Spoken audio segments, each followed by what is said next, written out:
Facultad de Ciencias, y bueno, somos una institución con fines académicos y en ese sentido desarrollamos tanto tareas de investigación como tareas de docencia. A pesar de ser una unidad pequeña, tenemos en las dos áreas, tanto formación como investigación, trabajos tanto en imagenología como en radioterapia, medicina nuclear, ya sea para diagnóstico y para tratamiento, y en radioprotección. Y más allá de que la radioprotección dentro de la física médica se entiende como un área en sí misma, claramente está vinculada a todas las áreas mencionadas anteriormente, y bueno, por eso hoy nos convoca aquí este curso. En relación a la formación, la Unidad de Física Médica se encarga de llevar adelante la licenciatura en Física Médica, así como también los posgrados, tanto a nivel de maestría como de doctorado, y de un tiempo a esta parte hemos comenzado con cursos de capacitación. En general han sido cursos que fueron dictados por profesores invitados del exterior, siempre destinados a colegas de física médica, pero en la cual en varias oportunidades nos han acompañado especialistas de áreas afines. Y en ese sentido, a partir de este año decidimos a su vez incorporar la posibilidad de cursos de capacitación continua, como el que vamos a comenzar a dar a partir de hoy, pero también nos gustaría comentarles que en breve vamos a presentar 3 cursos más: un curso de protección radiológica para responsables de protección radiológica, otro para especialistas y posgrados en medicina nuclear, y un tercer curso para especialistas y posgrados en imagenología. En relación al curso específicamente que nos convoca hoy aquí, como ustedes saben, va a ser un curso que tiene 20 horas de docencia directa a través de la plataforma Zoom. Eso nos va a llevar aproximadamente 15 semanas. Dentro de esas 20 horas de clase directa se espera que tengamos una evaluación final, que el profesor Cruz Duménico se lo va a comentar con más detalle a continuación. Es un curso que va a brindarles 3 créditos. Me imagino que esto va a ser más útil para los residentes y los posgrados, que los van a poder visualizar como cursos extracurriculares en sus respectivas escolaridades. Por eso es que insistíamos tanto con que nos pudieran proporcionar el dato de la cédula de identidad como para poder acreditar estos 3 créditos. Y bueno, en la plataforma EVA, que como saben es open source, o sea, todos pueden ingresar a poder acceder al material, van a encontrar tanto las clases en formato video que vamos a grabar, como las clases en formato de las transparencias que el profesor Duménico va a utilizar, de manera de que puedan acceder a ellas todas las veces que sea necesario para poder realizar los estudios correspondientes. Así que bueno, les deseo que tengan un buen curso. Nuevamente les agradecemos por su participación y bueno, le doy la palabra al profesor, que es el que se va a encargar de ahora en adelante a trabajar con ustedes. Muchas gracias por su atención. Estás silenciado, Cruz. Ah, sí. Bueno, muchas gracias, decía Carolina, por tu introducción. De inmediato vamos a pasar a la presentación de la primera charla del curso.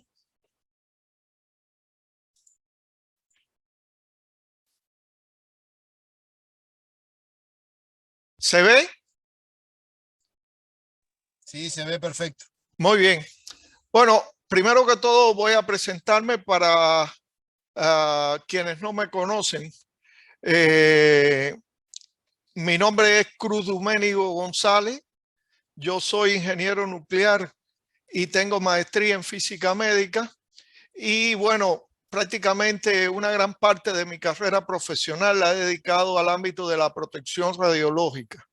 Desde hace más de 15 años también soy experto del Organismo Internacional de Energía Atómica y he hecho cursos de capacitación en materia de protección radiológica que de alguna forma ha promovido el Organismo Internacional de Energía Atómica. Con ello, lo que quiero decir es que estoy abierto a cualquier pregunta, a cualquier duda que exista en los contenidos que vamos a dar.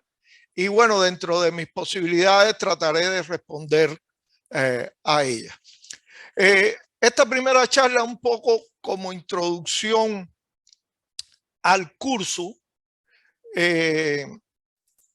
porque en ella lo que queremos hacer es que un poco ustedes conozcan cuáles son los contenidos y los objetivos que vamos a tener en este curso y un poco tengan un pantallazo de cuál va a ser el resto de las presentaciones que vamos a tener.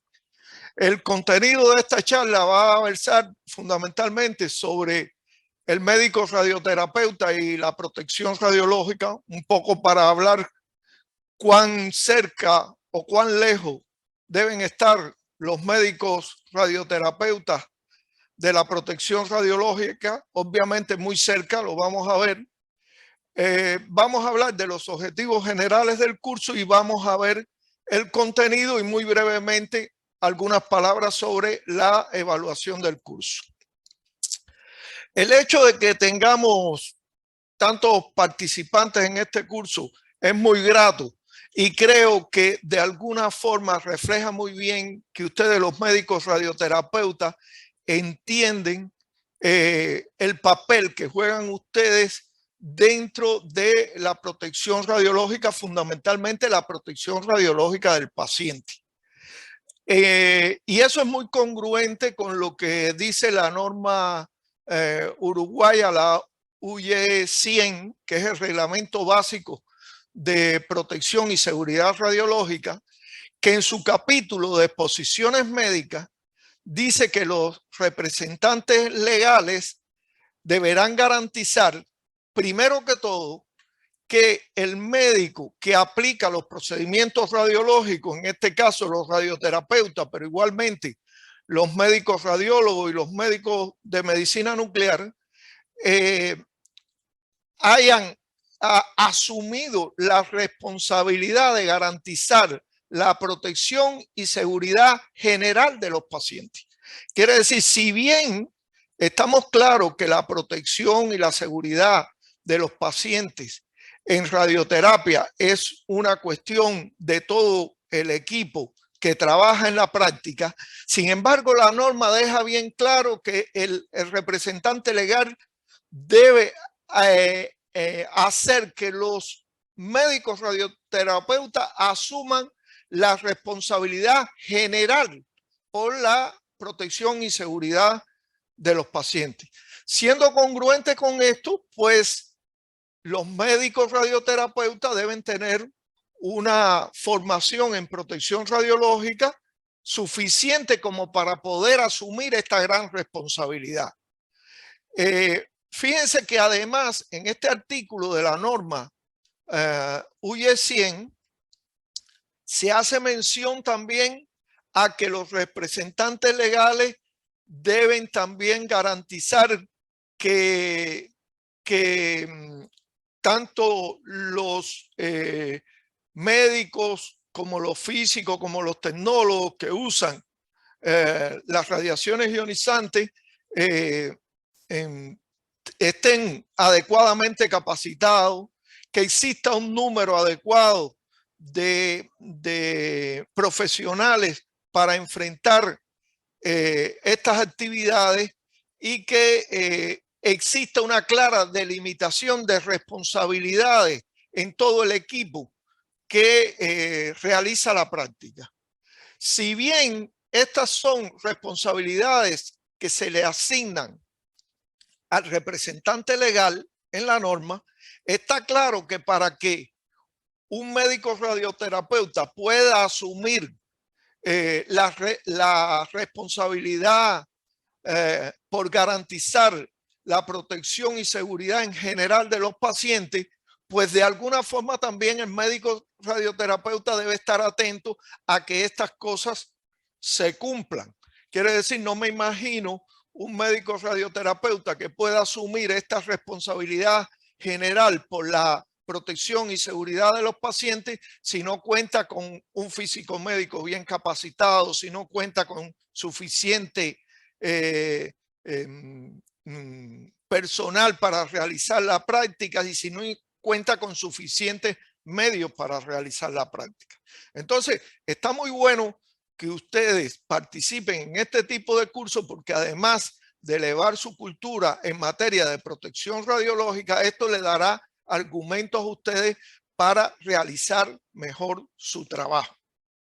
Si alguien pensara que esto es algo exclusivo de Uruguay o un desatino de Uruguay o algo así, nada más lejos de la verdad.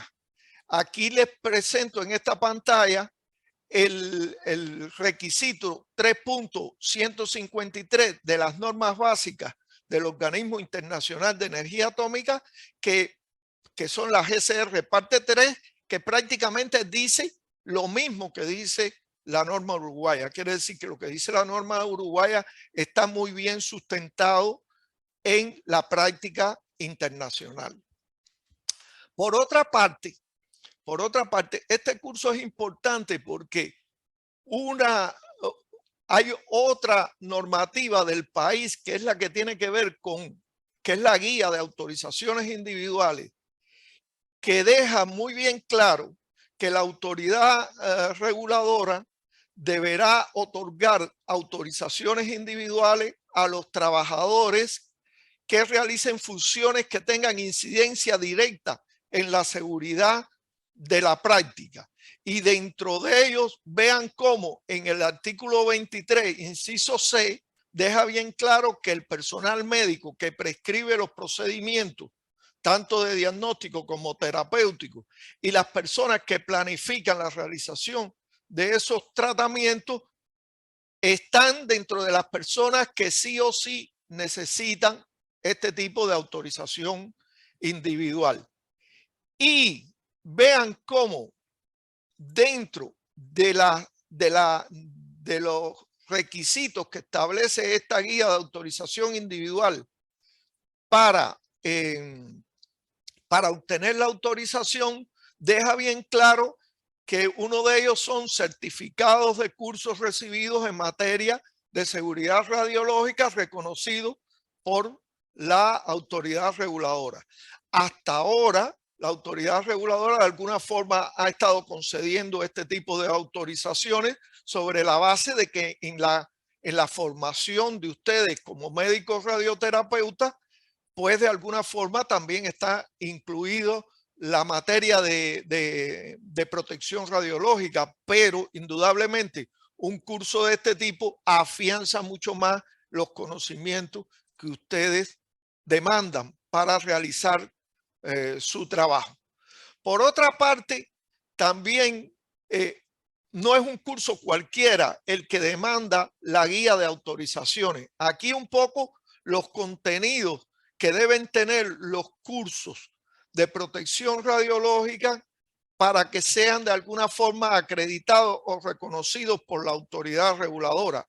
Vean que entre estos contenidos hay aspectos muy propios de la materia de protección radiológica que un curso específico en protección radiológica es idóneo para brindar este tipo de información, de conocimiento. Entonces, nosotros lo que hemos hecho en este curso es precisamente, de alguna forma, ceñirnos a este contenido que establece la guía de autorizaciones individuales y lo hemos adaptado a un alcance que sea adecuado para las funciones y las responsabilidades que deben cubrir los médicos radioterapeutas.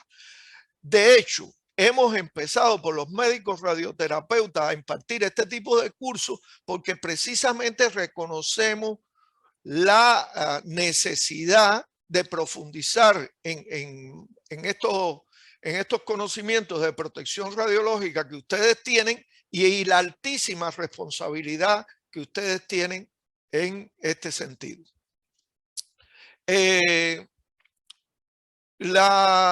El objetivo general, por tanto, que vamos a tener en esta capacitación va a ser brindar un curso básico en materia de protección radiológica especialmente diseñado para los médicos o radioterapeutas y que satisfaga pues lo que establece la regulación nacional de aquí de Uruguay y generar de alguna forma los materiales de manera tal que sirva como capacitación inicial y también como capacitación continuada y que ustedes puedan retornar a este curso en cualquier momento que necesiten profundizar en un tema determinado.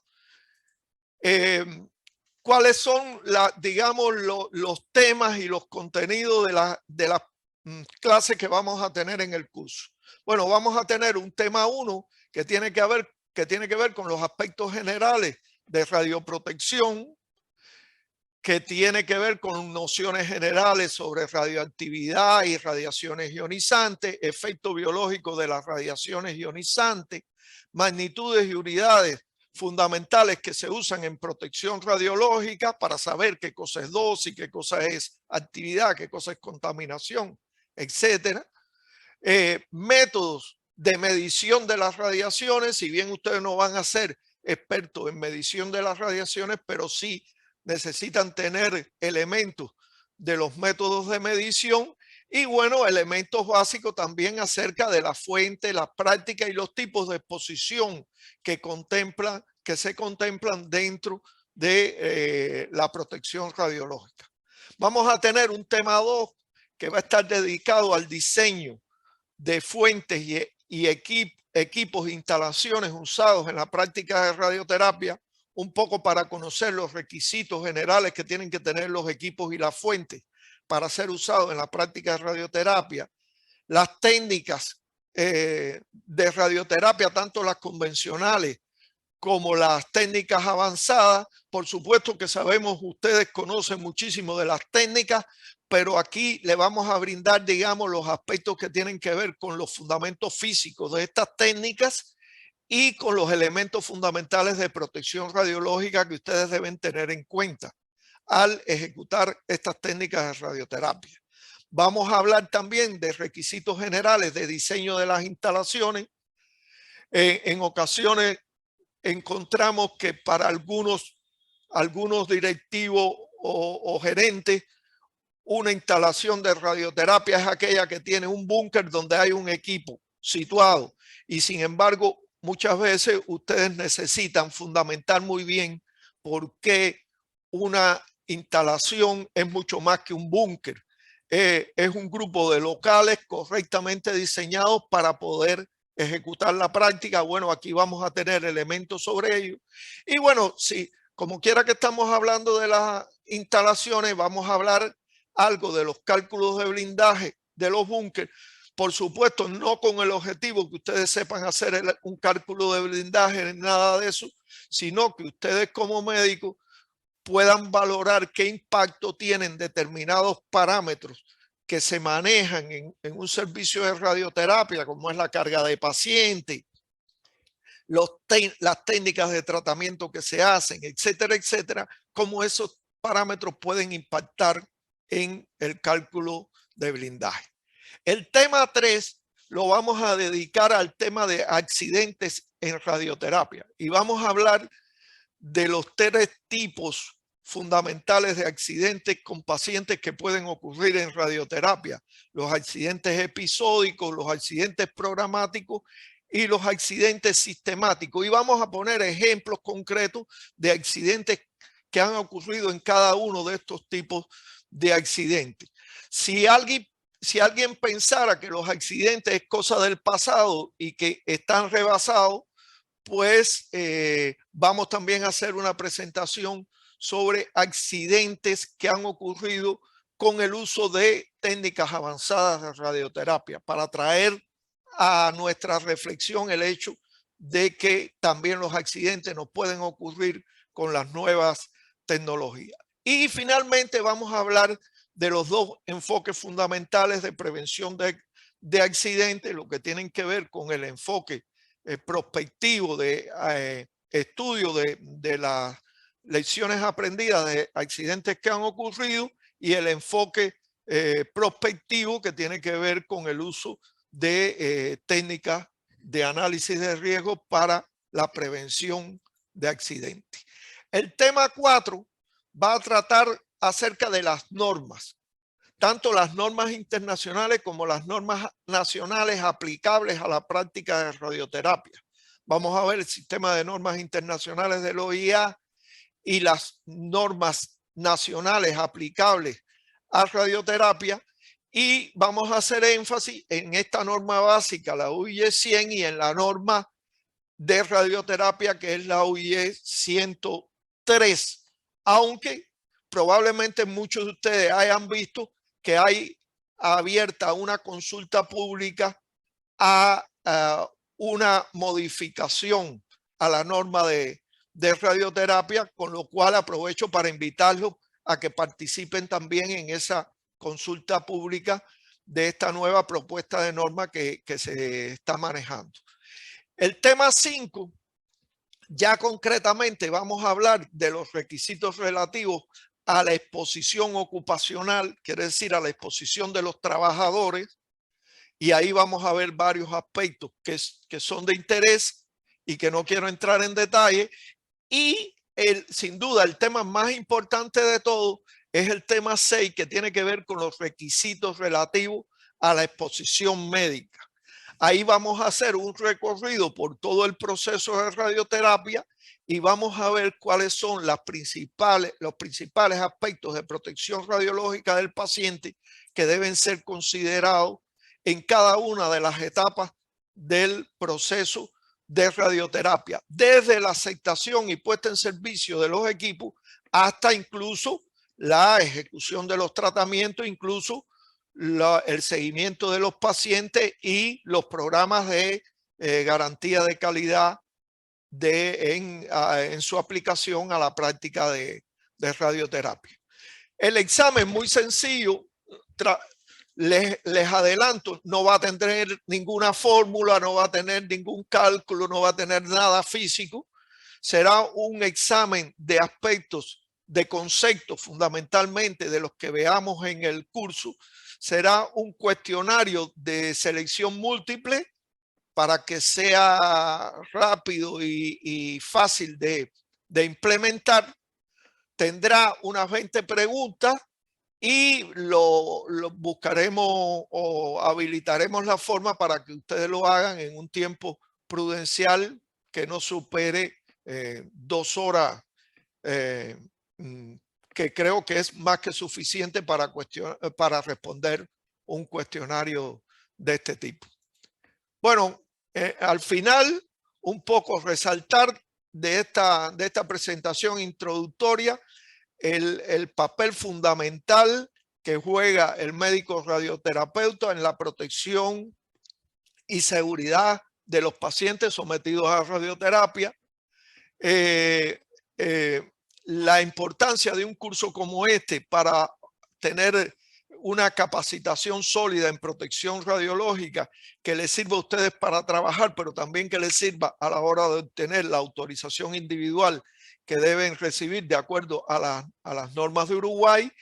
Y bueno, en sentido general, pensemos que este es un curso diseñado para proporcionar la capacitación básica específicamente a ustedes, a los médicos radioterapeutas, y totalmente alineado con la normativa vigente en Uruguay. No sé si alguien tiene alguna duda sobre el curso.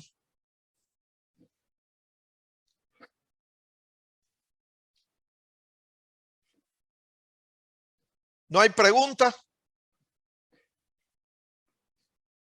Bueno, tenemos 27 participantes ahora mismo, así que le agradecemos mucho la participación a todos, y si no hay preguntas, pues vamos a pasar a la siguiente presentación.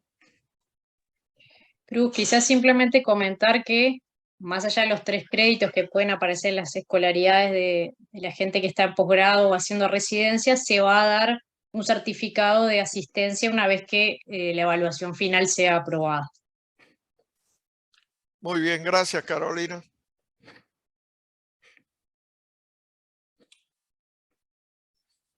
Bueno, entonces paso a la siguiente presentación.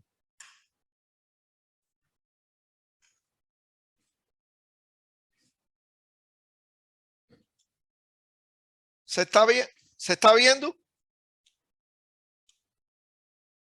No. Todavía no. Ah, todavía no. No se ve. Muy bien, muy bien.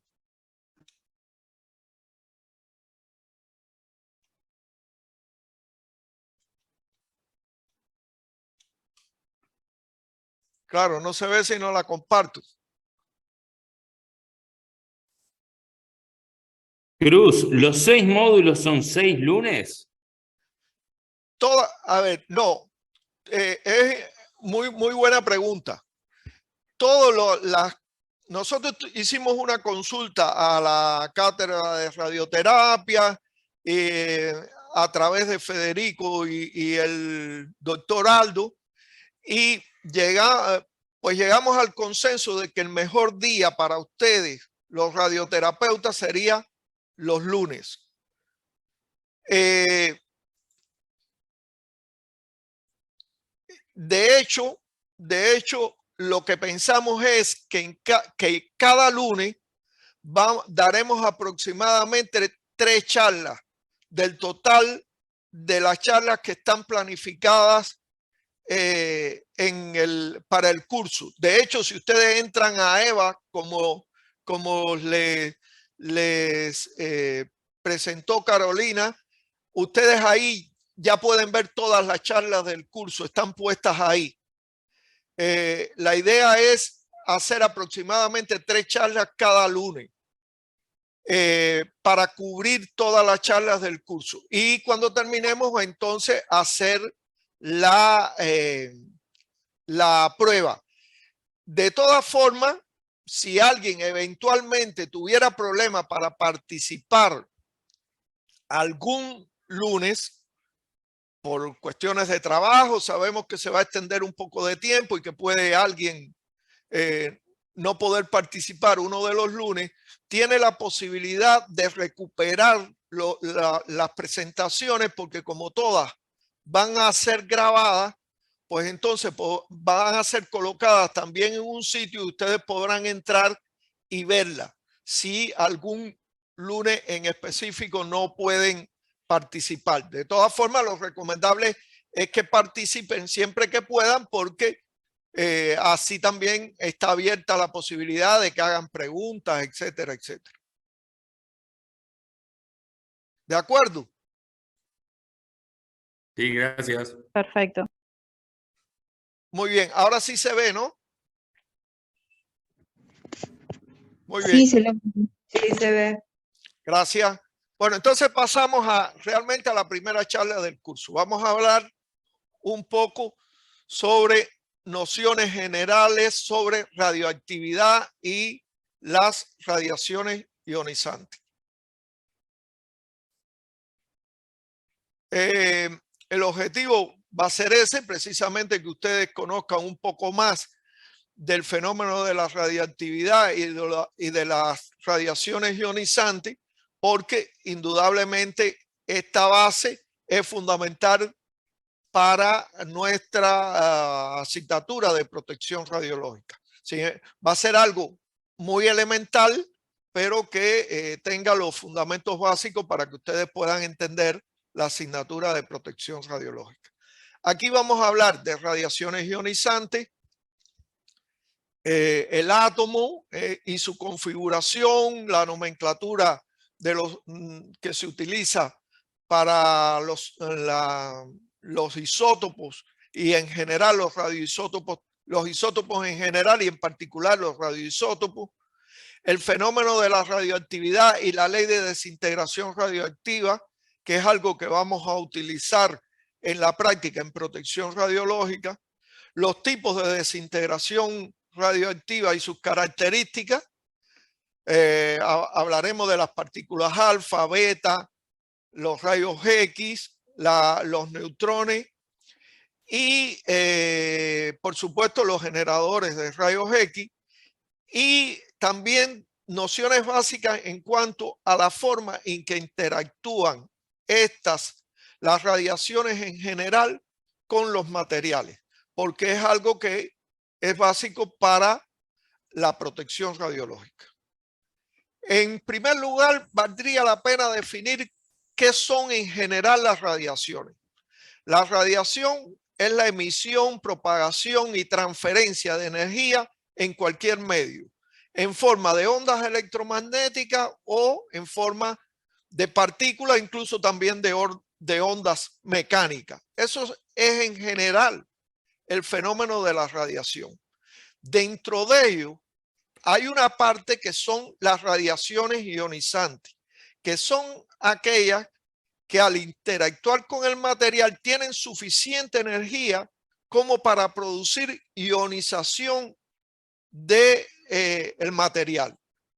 Y esto es importante porque el fenómeno de la ionización del material, de los materiales, hace que los electrones y los iones formados por ionización puedan interactuar con, y provocar cambio en el material, y esto le da a las radiaciones la capacidad de romper enlaces de las moléculas y provocar algún tipo de daño en caso de tratarse de células vivas. En el caso de células vivas pueden producir cambios químicos y efectos que se ha demostrado son efectos dañinos. Por lo tanto, la protección radiológica lo que va a ocuparse al final es de minimizar todos esos efectos dañinos que pueden tener las radiaciones en los seres humanos para que todos los beneficios que brindan las radiaciones ionizantes puedan ser plenamente utilizados por la humanidad. Sin duda, el blanco fundamental de las radiaciones en las células vivas es el ADN. Y a eso vamos a dedicar la próxima charla. Quiere decir, la próxima charla vamos a hablar de los efectos biológicos de las radiaciones ionizantes. Pero ya desde aquí vamos adelantando de que el blanco fundamental de las radiaciones ionizantes en las células vivas es el ADN.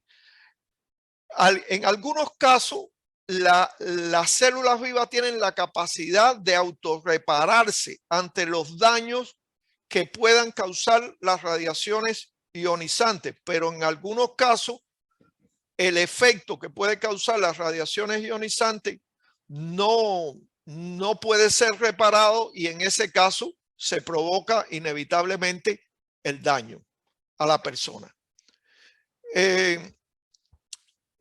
En cuanto a las radiaciones electromagnéticas, en esta diapositiva podemos ver el espectro de las radiaciones electromagnéticas. Vean que ellas van desde las ondas de radio, de radar, los teléfonos móviles, las ondas infrarrojas y ultravioletas, hasta las demás las ondas de mayor energía, que son los rayos X y los rayos gamma. Todas las que están por debajo de la energía de la radiación ultravioleta no dejan de estar en el espectro de radiación electromagnética, pero no tienen suficiente energía para provocar ionización. Las que tienen suficiente energía para provocar ionización son los rayos X y los rayos gamma, y por eso es que a estas se le llaman radiaciones ionizantes.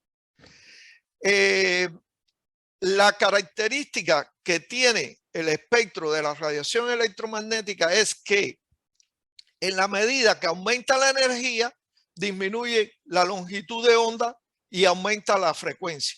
De manera que los rayos X y los rayos gamma serán los que tienen mayor energía, y por eso son los que tienen energía suficiente como para provocar la ionización.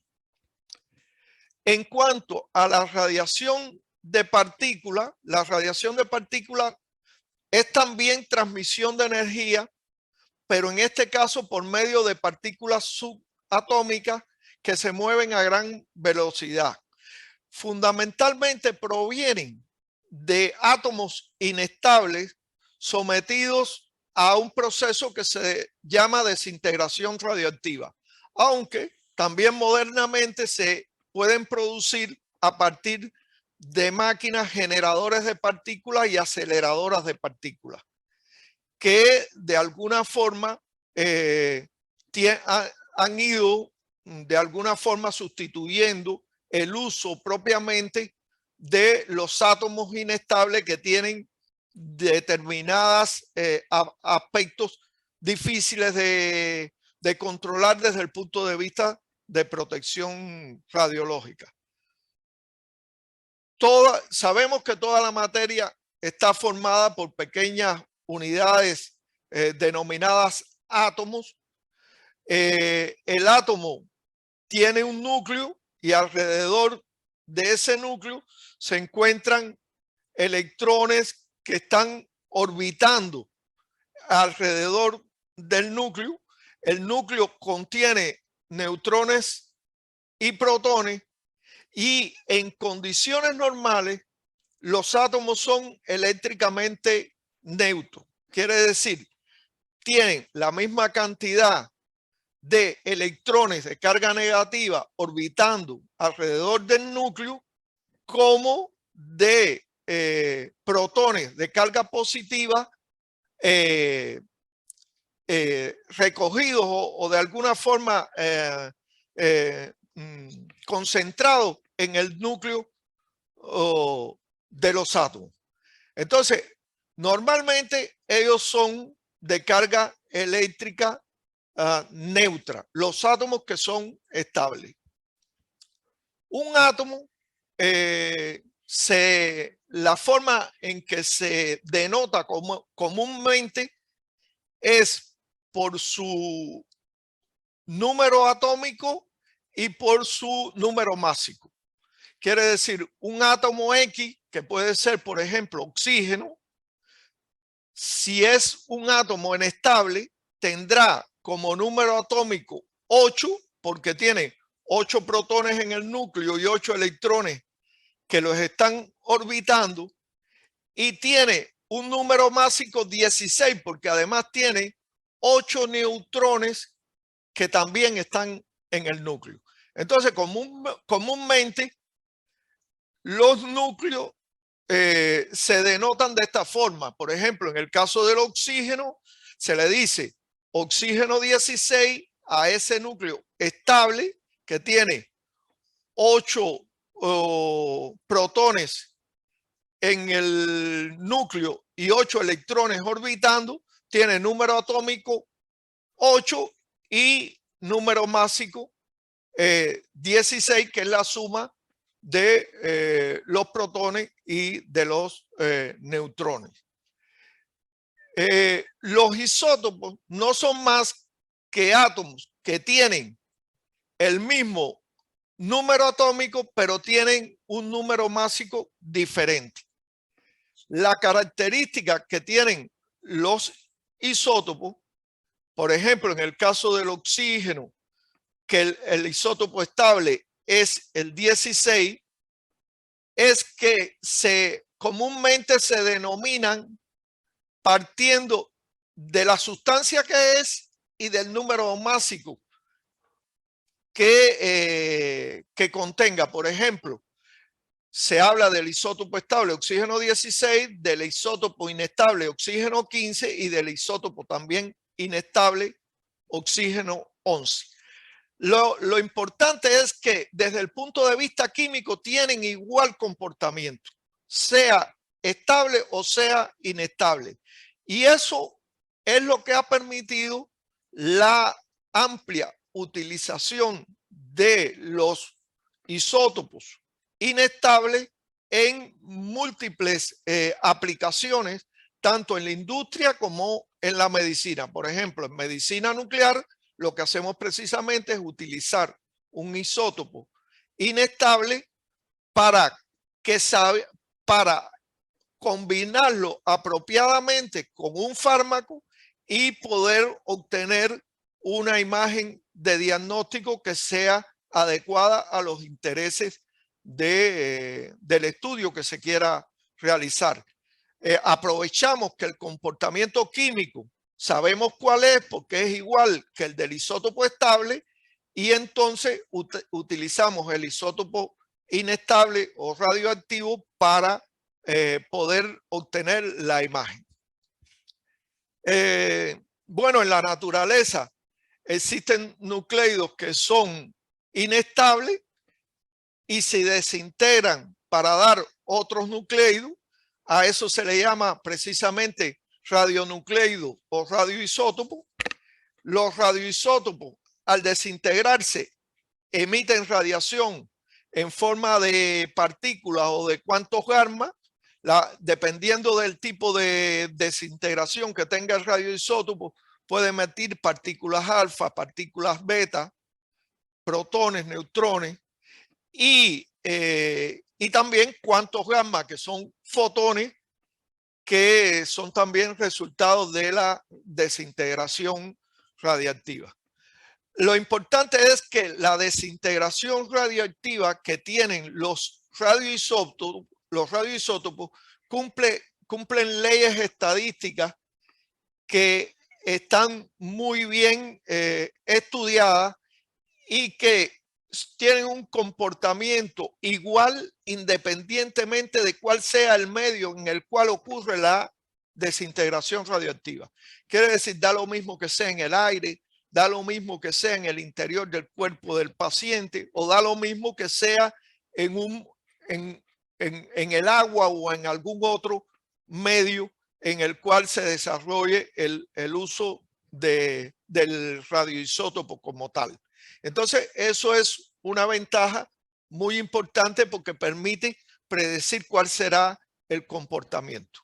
¿Qué nos dice la ley de desintegración radioactiva? La Ley General de Desintegración Radioactiva.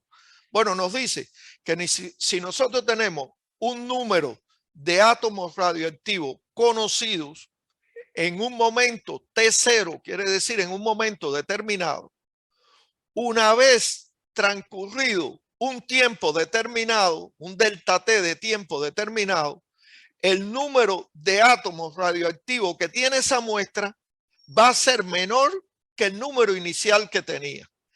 Y cuán menor es, se rige a partir de un decaimiento exponencial de los átomos radioactivos, donde nos dice que el número de átomos en un tiempo T va a ser el número inicial de átomos que existía por E a la menos lambda T. T es el tiempo y lambda es la constante de desintegración radioactiva que se define como la probabilidad de que la sustancia radiactiva decaiga por unidad de tiempo. Esta magnitud es una constante que depende únicamente del radioisótopo que estemos evaluando. Y por supuesto del tiempo transcurrido entre una medición y otra.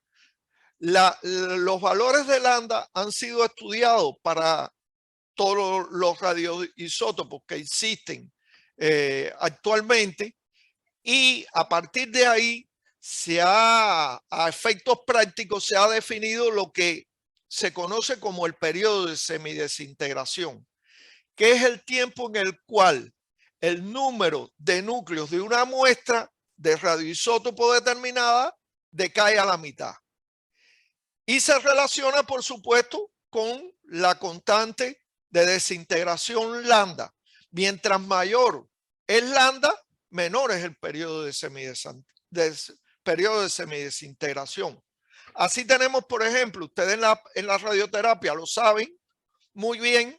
Por ejemplo, así tenemos núcleos como el iridio 192, que es un isótopo que tiene un periodo de semidesintegración de 72 días, que sabemos se va a desintegrar mucho más rápido, por ejemplo, que el cobalto 60, que tiene un periodo de semidesintegración de aproximadamente 5 años. Y esto condiciona mucho el uso que en la práctica se le da a los radioisótopos. Por ejemplo, en medicina nuclear es común usar radioisótopos que tengan un corto periodo de semidesintegración, porque lo que necesitamos es administrar una dosis de radiofármaco al paciente, obtener una imagen y que esa ese isótopo desaparezca lo antes posible del cuerpo del paciente. En radioterapia, por ejemplo, en braquiterapia nos conviene mucho, por eso se han ido imponiendo los equipos de braquiterapia con cobalto. Nos conviene mucho que la fuente radioactiva tenga un periodo de semidesintegración largo, como para poder utilizar esa fuente durante mucho tiempo y no tener que estar constantemente recambiando la fuente. Entonces, son conceptos que debemos manejar para saber las ventajas y las desventajas que tiene uno respecto a otro. Bueno, decíamos que como consecuencia de la desintegración radioactiva podemos tener partículas alfa, partículas gamma y partículas beta, partículas gamma y neutrones. ¿Qué características tienen estas partículas que son relevantes desde el punto de vista de protección radiológica? Las partículas alfa tienen la característica de que son núcleos de helio que tienen carga eléctrica +2. Quiere decir, ellas interactúan muy rápidamente, como están cargadas eléctricamente, interactúan muy rápidamente con el medio. Por eso en aire el alcance de ella es aproximadamente del orden de los centímetros y cualquier sustancia sólida puede casi que blindarla porque el alcance de ella en cualquier sustancia sólida es del orden de los micrómetros. Por ejemplo, las partículas alfa se dice que se pueden blindar con una hoja de papel. Entonces, desde el punto de vista de la exposición externa, nosotros como trabajadores, si trabajáramos con partículas alfa, pues no sería la preocupación. ¿Cuál sería la preocupación? Y es una preocupación muy grande. La ingestión o la contaminación que pueda llevar a ingestión con partículas alfa, porque ellas al tener carga eléctrica +2 interactúan mucho con el medio, quiere decir depositan mucha energía en el medio y eso implica mucha dosis absorbida para los tejidos que están afectados por ella. De hecho, hay un evento terrorista muy relevante que ha sido publicado, que fue colocar un emisor alfa, una sustancia emisora alfa en el café de un agente que se quería eliminar y provocó la muerte con daños muy severos a esa persona. Una pequeña cantidad de sustancias radiactivas emisora alfa en el café. Otro caso es el de las partículas beta, que pueden ser beta más o beta menos. ¿Por qué? Porque pueden ser electrones o positrones. Los electrones con carga -1, los positrones con carga +1. Ellas también interactúan mucho en el aire, en general con la sustancia, porque están cargadas, pero interactúan menos. Ellas tienen un alcance en el aire que puede ser alrededor, en el orden de los metros, dependiendo de la energía de ellas propiamente, porque no todas las betas tienen la misma energía. Hay betas de diferente energía. Y en el caso de su penetración en sólido puede ser en el orden de los milímetros. Ellas se pueden blindar muy bien con plástico. Incluso es mejor blindarla con plástico y no blindarla con materiales de alta densidad, como puede ser el hierro o el plomo. ¿Por qué? Porque ellas tienen la característica que cuando interactúan con materiales de alta densidad producen lo que se conoce como radiación de frenado, que es una radiación gamma que complica, digamos, el escenario de blindaje. Entonces, ellas se pueden blindar y se deben blindar mejor con material plástico o material ligero, no con material pesado. Ellas son preocupantes desde el punto de vista, por ejemplo, de la contaminación superficial y la dosis que pueden dar en extremidades. Por eso el manejo de estas partículas tiene esa característica. Después tenemos las partículas, la radiación electromagnética gamma, que no tiene carga eléctrica y tiene un alcance en el aire que pueden ser centenares de metros. Y para blindarla se requieren materiales sólidos con espesores que pueden estar entre los centímetros y los metros, dependiendo de la densidad del material que se utilice. Por ejemplo, el plomo pueden ser unos pocos centímetros y de concreto, por ejemplo, puede llegar al orden de los metros. Y también tenemos las partículas que son los neutrones, que no tienen carga también. El alcance de ellos también es de centenares de metros y son difíciles de blindar. Para blindarlo habrá que tener espesores del orden de los centímetros, de los metros. Incluso en el caso de los neutrones, generalmente es necesario combinar materiales pesados y materiales ligeros para su correcto blindaje. Como quiera que últimamente en la radioterapia se ha puesto de moda la radiación protónica, pues un poco, muy breves palabras para hablar de ella. ¿Cuáles son las características que de alguna forma hacen que este tipo de radiación sea muy interesante para los fines de radioterapia? Los protones al final son iones cargados que se aceleran a muy altas energías y tienen las características que pueden penetrar los materiales con poca dispersión lateral de energía. Quiere decir, ceden muy poca energía cuando penetran los materiales, depositando por tanto muy poca dosis en los primeros centímetros de material que ellos atraviesan. Supongamos, por ejemplo, que sea el tejido sano, lo cual es muy conveniente para la radioterapia. Tienen la característica que finalmente, dependiendo de su energía, a una profundidad determinada, interactúan con los materiales para concentrar la deposición de su máxima energía en el proceso de frenado de estos protones.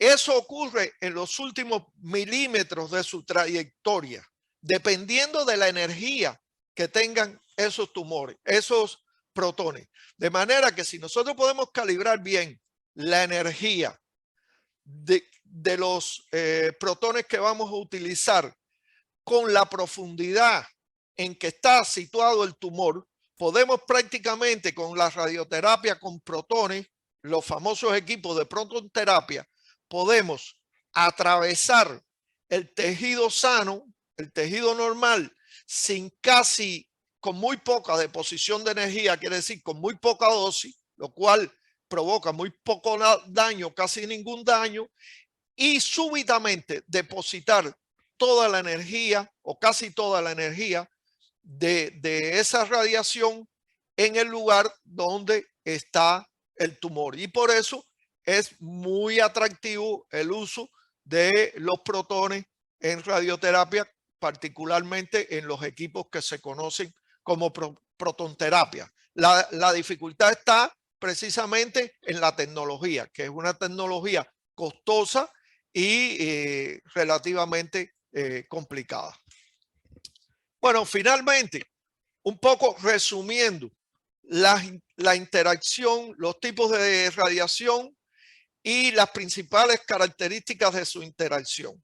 Partículas cargadas tenemos alfa y beta. Y ya sabemos cuáles son las características que tienen ellas. Pérdida continua de energía en su trayectoria, ceden su energía muy rápidamente al medio y tienen un alcance limitado. Partículas no cargadas. Ahí tenemos, escucha, no partículas, sino radiación electromagnética. Ahí tenemos radiación gamma y rayos X. Y partículas no cargadas tenemos los neutrones, que también conocemos cuáles son sus características. Toda esta información es importantísimo desde el punto de vista de la protección radiológica y también desde el punto de vista de las aplicaciones que tienen las radiaciones ionizantes, tanto en la medicina como en la industria. Conclusiones: las radiaciones ionizantes son aquellas que son capaces de producir ionización en el material cuando depositan su energía.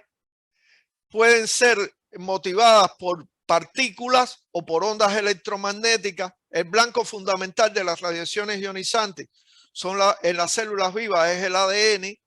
Las partículas que producen ionización son las partículas alfa y las partículas beta, y la radiación electromagnética que produce ionización son los rayos X y los rayos gamma, y bueno, los neutrones, que son también partículas indirectamente ionizantes, igual que los rayos X y los rayos gamma, mientras que las partículas alfa y las partículas beta son directamente ionizantes. No sé si hay alguna pregunta sobre esto.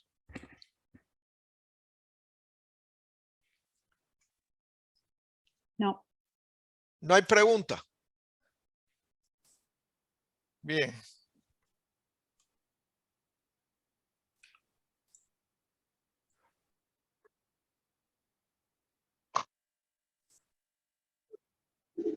Muy bien.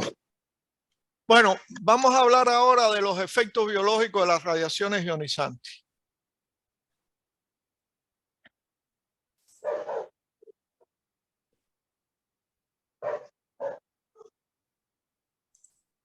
Bien, vamos a hablar de los efectos biológicos de las radiaciones ionizantes. ¿Pueden ver la presentación? Sí. Bien. Sí. Sí, se ve. Bueno, el objetivo aquí es precisamente quizás una mirada un poco diferente a los efectos biológicos de las radiaciones ionizantes. Una mirada desde el punto de vista de la protección radiológica. Obviamente nosotros sabemos que ustedes conocen muy bien de los efectos biológicos de las radiaciones ionizantes porque lo usan a diario. Pero bueno, no está mal recalcar algunos elementos que son importantes desde el punto de vista de la protección radiológica. Por eso vamos a hablar una pequeña reseña histórica. Vamos a hablar de la interacción de las radiaciones ionizantes con el material biológico, con el ADN, los efectos en el ámbito celular, los factores que influyen en la manifestación de los efectos biológicos, los tipos de efectos biológicos y sus características, y brevemente también hablar de algo que a veces preocupa mucho, que son los efectos de la irradiación prenatal, quiere decir la irradiación del feto durante los procedimientos con mujeres que están embarazadas. Bueno, el ser humano, está de más decirlo, ha estado expuesto por miles de años a la radiación natural ionizante y no se puede atribuir a eso efectos dañinos. Los niveles de exposición en algunos lugares del planeta son bastante elevados. Igualmente no se puede atribuir a esa población efectos dañinos. Como promedio, una persona recibe una dosis anual atribuible a la radiación natural de 2,4 milisieverts por año. En algunos lugares del planeta más, en otros lugares menos, pero un ciudadano del planeta normal recibe una dosis por radiación natural de esta magnitud.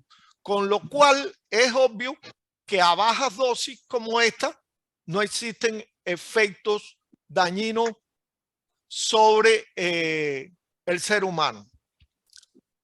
Las cuestiones de la manifestación de los efectos biológicos de las radiaciones ionizantes empezaron a manifestarse muy cercanamente al descubrimiento de los rayos X y al descubrimiento de la radioactividad natural. Ahí en esos años finales de los 1800 hubo inicio del siglo XX, hubo un boom muy grande de los estudios y las aplicaciones relativas a las radiaciones ionizantes, y eso llevó a que muchas personas, o un número considerable de personas, se expusieran a altas dosis de radiación. No pasó mucho tiempo para que se vieran los efectos.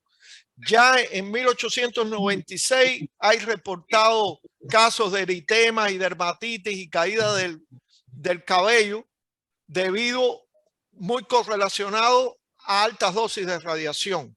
En 1902 se reportó el primer cáncer de piel radioinducido, atribuible a la radiación. En 1903 la leucopenia. Y en 1905 hubo un caso bastante famoso de esterilidad en jóvenes que trabajaban en una fábrica de rayos X, que su control de calidad era poner en funcionamiento los rayos X, por lo que se ponían a una muy alta dosis de radiación. A partir de todo esto, pues se vio la necesidad de estudiar en profundidad los efectos biológicos de las radiaciones ionizantes. Y existe un grupo de estudios que son fundamentales para entender los efectos biológicos de las radiaciones ionizantes. En primer lugar, los estudios epidemiológicos, encabezados por los estudios relativos a los sobrevivientes de los bombardeos atómicos de Hiroshima y Nagasaki, pero que también incluye estudios de pacientes de determinadas patologías que fueron expuestos reiteradamente a radiaciones ionizantes con objetivos, en la mayoría de los casos, objetivos diagnósticos, pero también terapéuticos. El segundo elemento fundamental en el estudio de los efectos biológicos de las radiaciones ionizantes son los estudios de pacientes en tratamientos de radioterapia y estudios de trabajadores ocupacionalmente expuestos, en general en todas las prácticas. Esos son estudios que brindaron información muy importante, y también no se puede descartar los estudios celulares en animales de experimentación, que brindaron también información muy importante para entender los efectos biológicos de las radiaciones ionizantes. Sabemos que en el ámbito molecular las radiaciones ionizantes causan determinados efectos en las proteínas, los lípidos, los carbohidratos, pero en el ADN es donde está el efecto fundamental, el efecto más relevante que tienen las radiaciones ionizantes.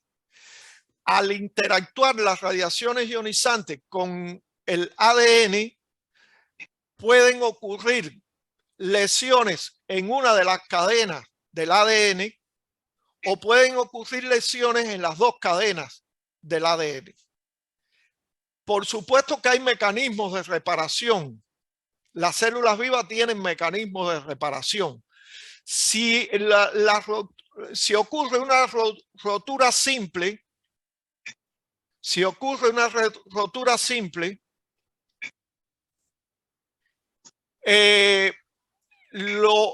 lo más probable es que la reparación sea efectiva y no ocurran como tal los efectos biológicos tal y como nosotros lo conocemos.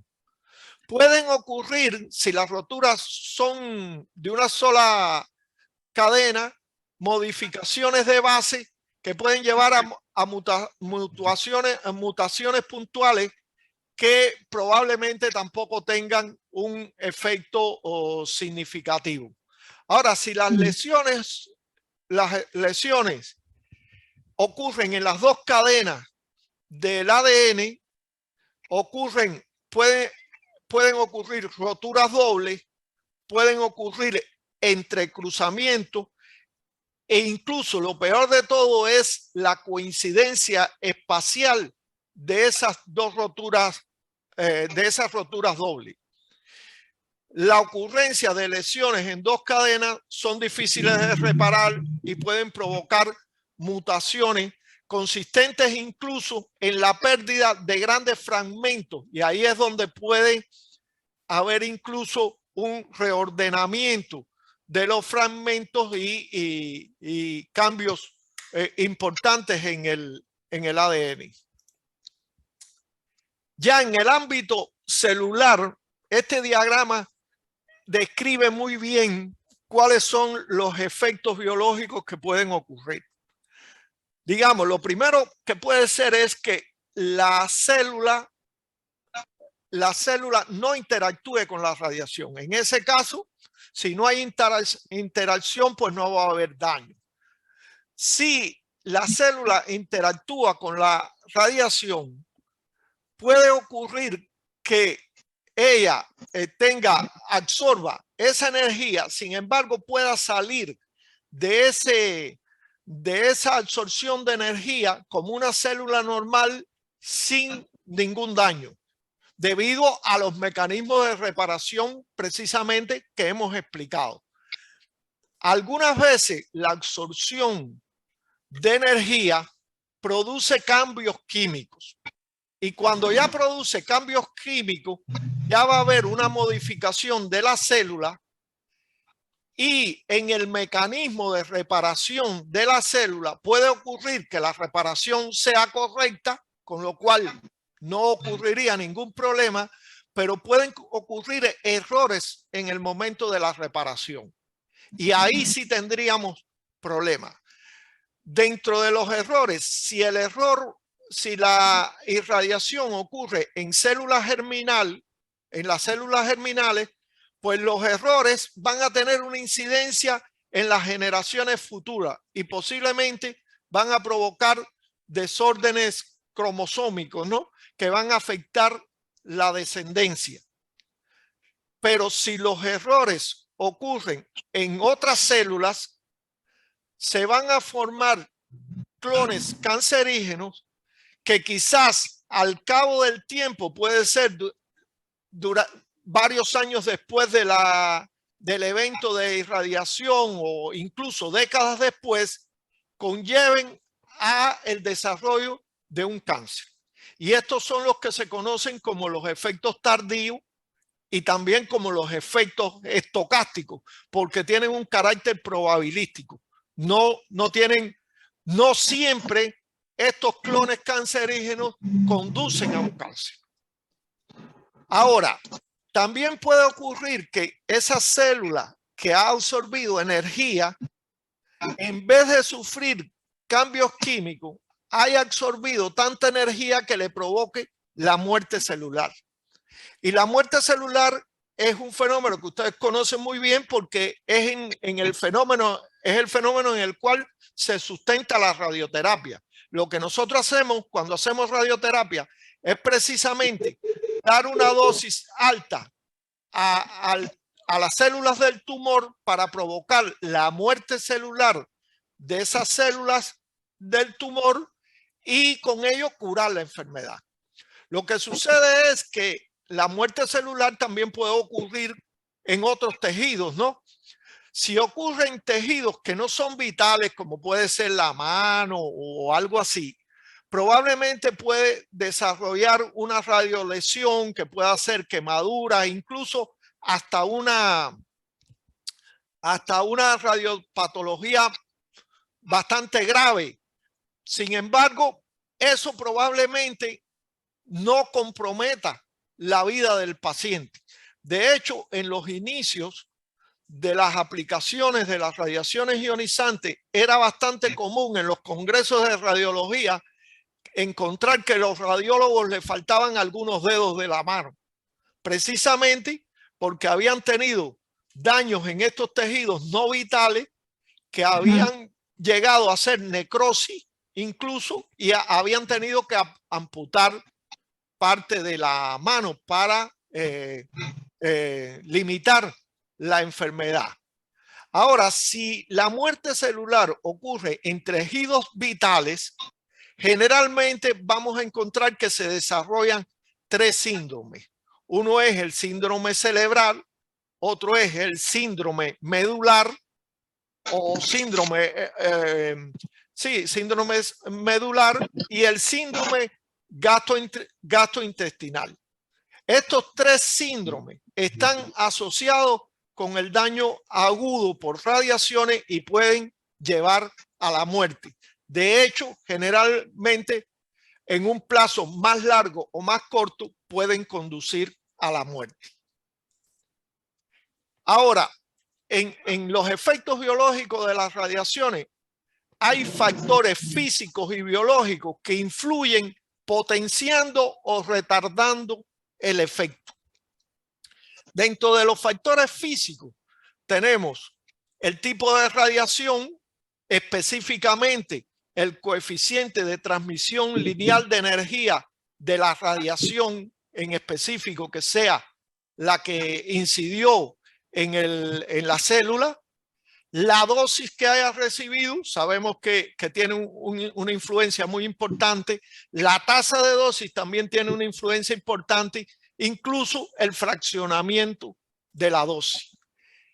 Dentro de los factores biológicos, pues está en primer lugar la fase del ciclo celular en la cual ocurre la irradiación, el tipo de célula o tejido irradiado, la presencia de sustancias radioprotectoras o radiosensibilizadoras y la parte del organismo que sea irradiado. Vamos a pasar muy rápidamente por esos factores. La radiación que tiene bajo coeficiente de transmisión lineal de energía, que es la radiación X y gamma, generalmente produce roturas simples, con lo cual el daño que ella produce es mucho menor que la radiación de alto coeficiente de transmisión lineal de energía, que ahí incluye las partículas alfa y los neutrones. Estas últimas producen fundamentalmente roturas dobles y por tanto los efectos son mucho más importantes. Vean aquí en estas gráficas que están a la derecha cómo la supervivencia de las células para la radiación de alto coeficiente lineal de energía, que dice aquí en inglés, pues es mucho más crítica que la supervivencia para las células que se exponen a radiación de bajo coeficiente lineal de energía. En cuanto a la dosis de radiación, sabemos que mientras mayor es la dosis, mayor es el daño que produce al ADN y pues mayor serán los efectos biológicos de las radiaciones ionizantes. Respecto a la tasa de dosis, sabemos que mientras mayor es la tasa de dosis, mayor es el efecto. Y aquí en esta gráfica podemos ver cómo es el porciento de supervivencia de células cuando se exponen a diferentes niveles de tasa de dosis. Vean que para tasa de dosis muy grande de 5 Gray por minuto, la supervivencia cae muy significativamente. Y bueno, en el otro factor importante desde el punto de vista físico es el fraccionamiento de la dosis. Sabemos que una dosis fraccionada tiene consecuencias, tiene efectos biológicos mucho menores que una dosis única. Y es precisamente también lo que se hace en radioterapia, que es fraccionar la dosis para evitar efectos biológicos adversos muy grandes en el tejido sano que se ha irradiado. En cuanto a los factores biológicos, muy rápidamente, de todo el ciclo celular que se ve aquí, que incluye presíntesis, síntesis, postsíntesis y mitosis, vemos que si la irradiación ocurre en la etapa de mitosis, pues el daño será mucho mayor que si la irradiación ocurre en las otras etapas del ciclo celular. Respecto al grado de radiosensibilidad, bueno, hay células que son más radiosensibles que otras. Generalmente hay una ley que dice que, por favor, alguien tiene el micrófono abierto, si lo puede silenciar que dice que la velocidad de proliferación de la célula, la radiosensibilidad es directamente a la velocidad de proliferación de la célula e inversamente proporcional al grado de especialización de la célula. Quiere decir, células que proliferan mucho, como son los linfocitos, la célula inmadura de la médula ósea, el epitelio intestinal, son células de muy alta radiosensibilidad. Y células que proliferan poco, como los eritrocitos, la célula del músculo, las células óseas y las células nerviosas, pues son de menor grado de radiosensibilidad. Y eso es algo que también hay que tenerlo en cuenta en los efectos biológicos de las radiaciones ionizantes. Aquí en este gráfico, un ejemplo de cómo puede influir determinadas sustancias radioprotectoras o sensibilizadoras. Vean cómo las células no oxigenadas sufren un daño menor que las células muy oxigenadas. Entonces, eso también es algo que hay que tener en cuenta a la hora de predecir los efectos biológicos de las radiaciones ionizantes. Por otra parte, una cosa importante es en los factores biológicos que influyen sobre los efectos biológicos es la parte del organismo que es irradiado. Un daño local en un tejido no vital conduce a una radiopatología local y, aunque sea esta grave, como puede ser una necrosis, probablemente no afecte la vida de la persona. Sin embargo, un daño en un tejido vital conduce casi inevitablemente a la muerte de la persona que es irradiada. Atendiendo a todos estos aspectos, los efectos biológicos de las radiaciones se clasifican en dos grandes grupos: los efectos deterministas y los efectos estocásticos. ¿Cuáles son los efectos deterministas? ¿Qué caracteriza a los efectos deterministas? Bueno, tienen una dosis umbral para que se manifieste. Ellos se manifiestan solo cuando la dosis supera una dosis umbral que dependerá del tipo de tejido y de la zona que ha sido irradiada. La severidad y la frecuencia aumenta con la dosis y con la tasa de dosis, y aumenta linealmente. Mientras mayor sea la severidad y mayor sea la frecuencia, mayor será los daños que se producen. Y el número de células afectadas influye proporcionalmente en la severidad del efecto. Por supuesto, no es lo mismo una irradiación local que una irradiación a cuerpo entero. Entonces, estas son características que distinguen muy bien los efectos deterministas, que son los efectos que utilizamos precisamente para hacer la radioterapia. Lo que usamos es el efecto determinista de la muerte celular. Ahora, tenemos que cuidarnos de los efectos estocásticos también. Vean cómo aquí en esta tabla se ponen determinados valores de dosis umbral para diferentes tipos de tejido, suponiendo una irradiación aguda, quiere decir una irradiación donde de una vez damos toda la dosis esta que se plantea aquí, o una radiación crónica donde la dosis se va dando paulatinamente. Y vean ahí los niveles de dosis en los cuales se puede obtener determinado tipo de efectos biológicos de los del tipo determinista. Los efectos deterministas son los que conducen precisamente al síndrome agudo por radiación. El síndrome agudo por radiación es el efecto determinista más extremo y puede afectar a varios sistemas de la persona a la vez. Incluye el sistema hematopoyético, el sistema gastrointestinal y el síndrome también del sistema nervioso central.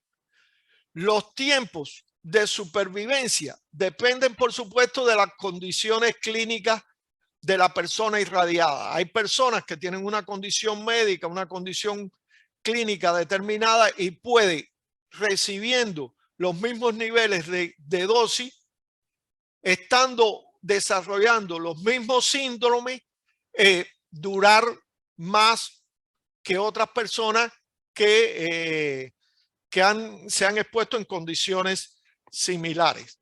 Vean cómo en el caso del síndrome hematopoyético se desarrolla a dosis más bajas, y por supuesto el síndrome del sistema nervioso central es el que se desarrolla a dosis más altas y por supuesto puede ser más letal. Por eso en los accidentes, atendiendo al síndrome que se ha desarrollado, se puede predecir también el nivel de dosis a que estuvo expuesta la persona. Quiere decir, esto funciona también como un dosímetro humano real. Si usted ve que la persona solamente, por eso hacemos, por ejemplo, dosimetría citogenética para verificar que la persona ha recibido una dosis mayor de 50, 100 milisieverts, porque ya a esos niveles más bajos se puede detectar algún daño en el sistema hematopoyético. Y por eso ya cuando vemos una persona que tiene un daño neurológico, tenemos que suponer que el nivel de dosis que recibió está por encima de los 50 Gray, que es un nivel de dosis letal, ¿no? Que va a enfrentar la persona. En cuanto a los daños, a los efectos estocásticos, ¿por qué se caracteriza? Bueno, se caracteriza porque no tienen una dosis umbral. La probabilidad de ocurrencia aumenta con la dosis, con la tasa de dosis. Quiere decir, lo que sabemos que aumenta con la dosis, con la tasa de dosis, es la probabilidad de que usted tenga un cáncer. No hay un valor a partir del cual usted se pueda decir con certeza que va a desarrollar un cáncer. La severidad es independientemente de la dosis, quiere decir, a diferencia de los efectos deterministas que veíamos que mientras mayor era la dosis, mayor era la severidad, aquí no. Un cáncer es igual a un cáncer a cualquier nivel de dosis que usted haya recibido. Y la característica que lo confunde totalmente y que nos hace muchas veces no poder correlacionar la exposición con el daño es que ocurre en un plazo relativamente largo después de ocurrida la exposición. Muchas personas no pueden correlacionar la ocurrencia de un cáncer con la exposición porque se expusieron muchísimos años, décadas incluso, antes de que el cáncer se haya manifestado. Bueno, factores biológicos que influyen en la inducción del cáncer. La edad y el momento de la exposición, porque hay mayor riesgo para los mayor riesgo en el caso de los niños. Primero porque son organismos que tienen las células, se reproducen mucho más. Y segundo, porque tienen una mayor expectativa de vida, por lo tanto hay un mayor riesgo de que desarrollen un cáncer. Edad alcanzada después de la exposición, por supuesto, si te expusiste ya cuando ya eras un viejo, pues obviamente hay menos probabilidad de que vayas a desarrollar un cáncer. El sexo influye también y la predisposición individual, como pueden ser hábitos, carga genética, etcétera, que puedan estar influenciando. No se ha comprobado en ningún tipo de cáncer. No, se ha comprobado para algunos tipos de cáncer mediante el estudio de los sobrevivientes a los bombardeos de Hiroshima y Nagasaki una correspondencia entre la dosis que han recibido ellos y el desarrollo de esos cánceres. Por ejemplo, eso ha quedado muy bien patentizado en el caso del cáncer de tiroides. Y por eso el estudio de los sobrevivientes de los bombardeos de Hiroshima y Nagasaki es una de las fuentes fundamentales de información para estudiar los efectos biológicos en el caso de los efectos estocásticos. Una preocupación siempre son los efectos estocásticos en la descendencia. Bueno, la detección de este tipo de efectos puede ser directa, observando mutaciones en genes, o indirecta, observando la incidencia de malformaciones congénitas, enfermedades hereditarias y abortos en la descendencia. Lo cierto es que los estudios realizados a poblaciones expuestas a altas dosis de radiación, como es el caso de Hiroshima y Nagasaki, no han detectado un incremento significativo en los efectos hereditarios. Se sabe que los efectos hereditarios pueden ocurrir básicamente por el estudio en animales de laboratorio, en experimentos, pero no ha sido comprobado con el estudio de los sobrevivientes a los bombardeos de Hiroshima y Nagasaki, porque hay mucha también tergiversación en ese sentido. Finalmente, y muy brevemente, hablar de los casos de los efectos biológicos en la exposición prenatal. Hay una ICRP que es la 84 que trata muy bien el tema y los invito. Está también en español a que la puedan ver. Y esta gráfica describe muy bien esos efectos.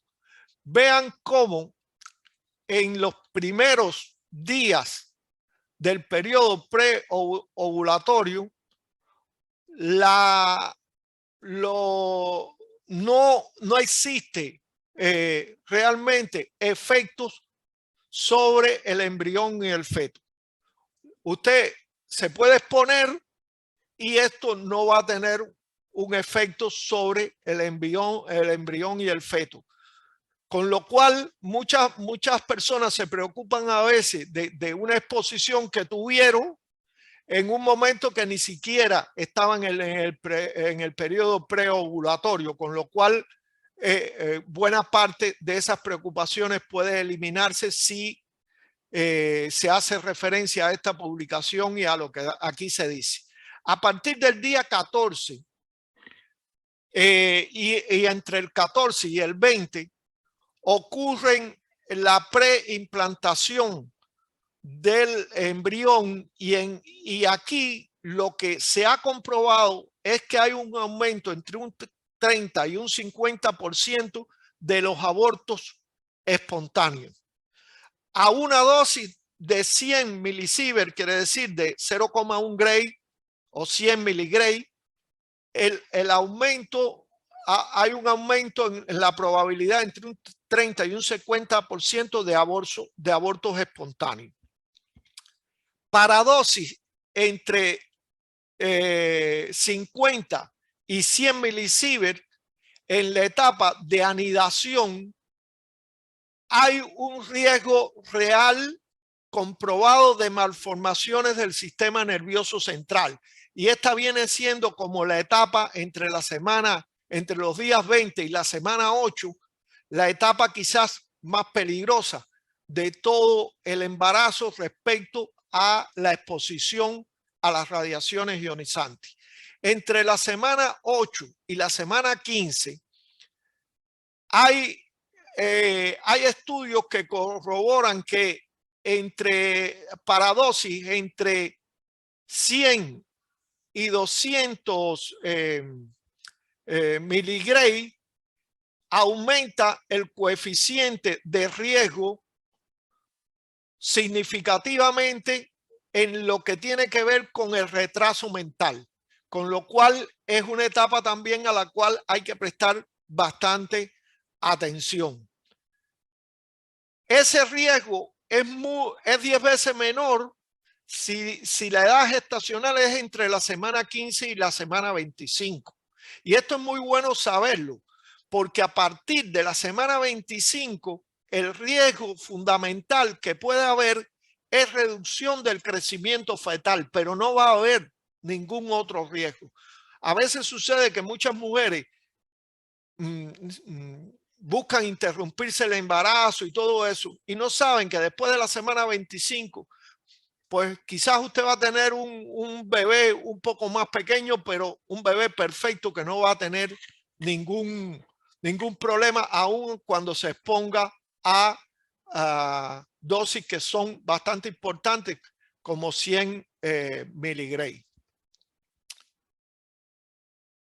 En el caso de radioterapia, lo recomendable es que en pacientes embarazadas, si los tumores están alejados de la pelvis, pueden ser normalmente tratados con radioterapia, tomando medidas adecuadas de protección de la paciente y haciendo estimaciones de dosis que permitan corroborar que efectivamente las dosis son bajas para el feto y dependiendo también de la edad gestacional que tenga la paciente, tal como vimos en la gráfica anterior. Para tumores localizados en la pelvis, está claro que no pueden ser tratados adecuadamente con radioterapia durante el embarazo, sin que esperemos que ocurran consecuencias severas o incluso letales para el feto o el embrión o el feto.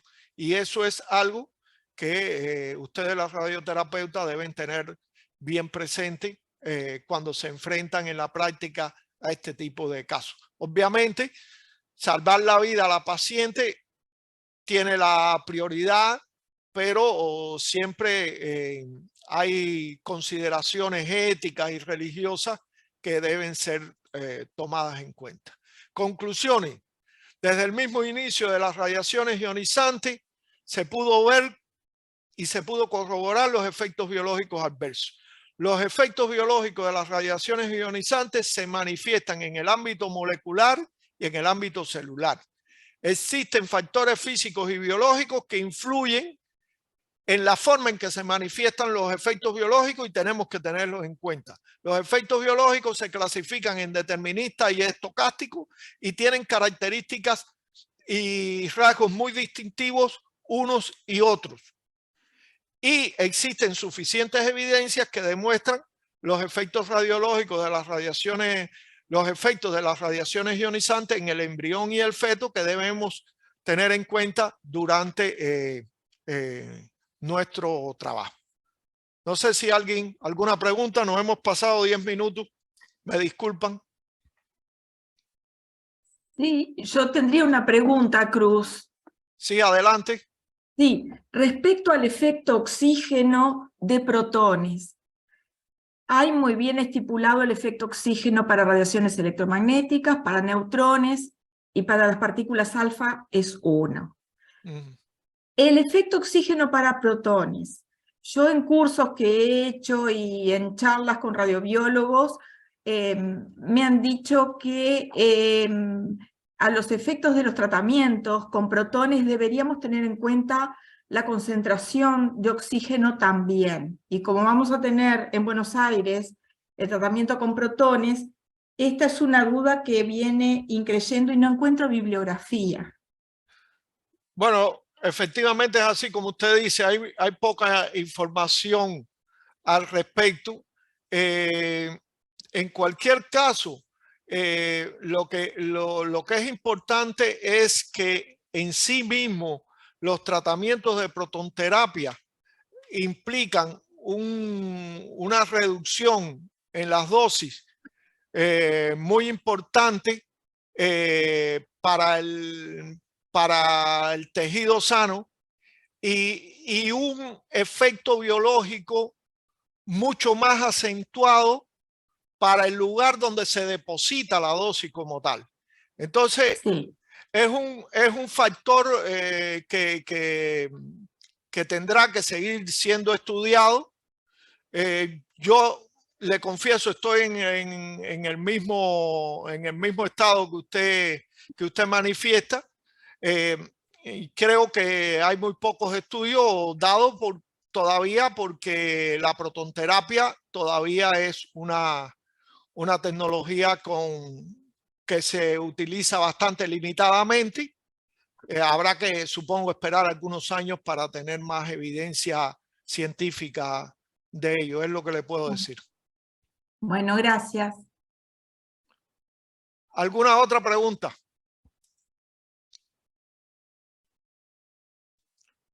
¿No hay más preguntas? Bueno, si no hay más preguntas, solo quiero decirles que el próximo lunes es feriado. Este es el curso de los afectados por los feriados. Entonces no tendremos curso el próximo lunes. No importa, nos incorporamos al curso el lunes 8 de mayo. Serían las próximas 3 charlas a la misma hora. ¿Estamos de acuerdo? Perfecto. De acuerdo.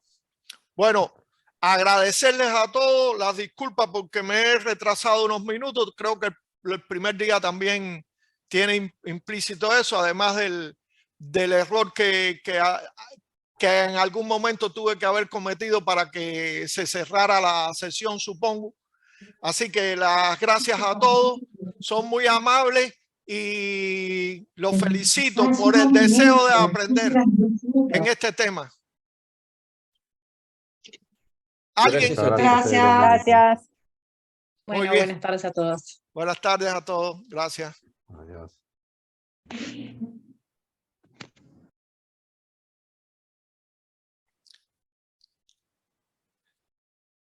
Gracias, Carolina.